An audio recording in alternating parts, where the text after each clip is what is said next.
Alexander Isak to Liverpool. Here we slag. 50 Cent, Shady.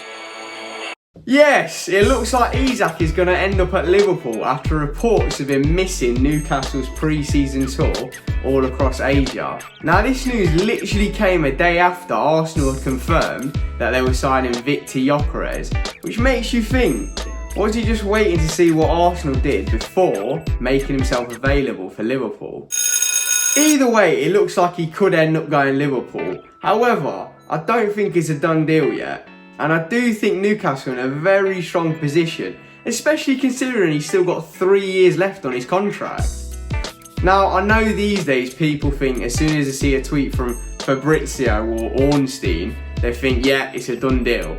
But honestly, I think Newcastle are in a very good position to keep him.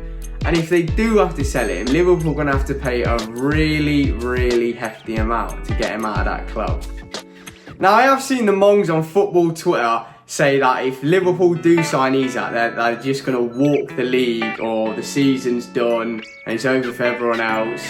But football don't work like that. And I must be in the minority because I don't think if Liverpool do sign him that it's a foregone conclusion that they will win the league title next season. And you know what, there's plenty of examples of big players signing for clubs that have already been successful and it not working immediately. Just look at last season with Mbappe coming to Madrid after they just won the UCL and just won the league. He came in and unfortunately didn't win either of them with him in his first season. Or you could look at Neymar at PSG, who was brought in for the sole purpose to win them their Champions League. That didn't happen. Or you could even look at Messi, you know what I mean, the greatest player of all time, brought into PSG to again win him that Champions League, and it just didn't work out for them.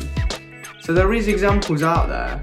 Just because you sign the best player doesn't mean that you'll automatically be successful. Football isn't linear like that. In my opinion, Liverpool already have a great team, even without Isak.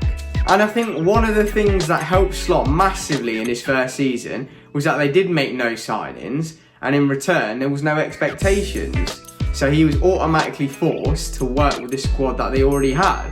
And as we all know, they ended up winning the league. So it just goes to show you sometimes if you've got a good team, you don't need to make massive additions. Or any in their case. Spending lots of money and signing big players automatically increases expectations and pressures to win. Just ask Chelsea or Man United.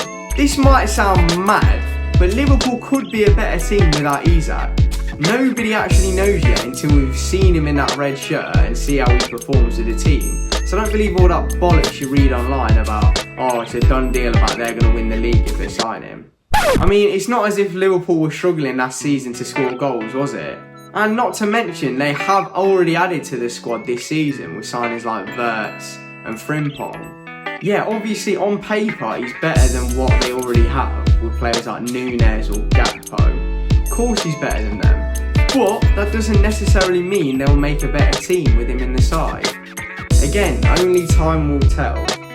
So it will be interesting to watch Liverpool next season if they do get him. And I've seen people moaning about Liverpool spending, but in reality, that's how proper football clubs should be run. I mean, you compare it to Arsenal, who have waited only now, after 3 seasons of finishing second, just to address the issue that we need a natural goal scorer as our number 9.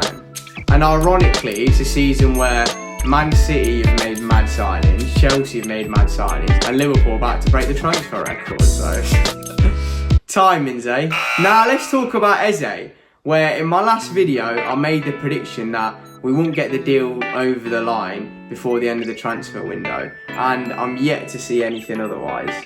Eze would absolutely make our team better, and as a player I absolutely love him. But does he fix the problem at left wing? I don't think so. Eze's best position is through the middle, probably at the number 10, as we've seen him for countless times at Crystal Palace. So if we did manage to sign him, then I'd still want us to get a natural left winger to go alongside him. Because as it stands, our current options are Martinelli and Trossard, who, again, we've seen just aren't good enough to start for Arsenal Football Club.